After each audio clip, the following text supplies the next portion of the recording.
Boss, kailangan niyo pong tulong? Tried to make something special for you like I promised, but... Sunog po. And since nagugutom na ako, order na lang tayo. Eh, hindi po. Ako na pong bahala. Parang nahahawa ka na sa akin. Perfect. You have something on your face. Brandon?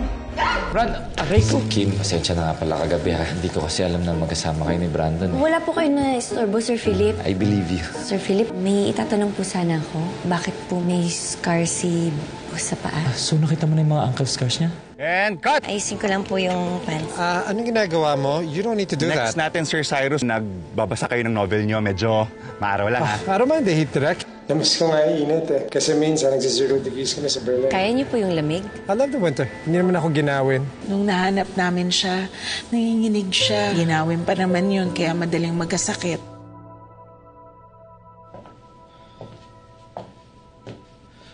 What's taking them so long? Sino? Sinosek Kim. Uy, kakastart lang nila. Wala pa nga isang oras oh. Well, that only means that they're inefficient. Brandon.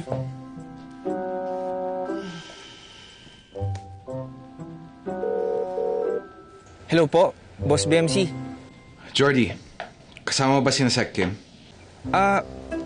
Medyo malayo po siya sa akin eh. Pero pwede ko po siyang tawagin.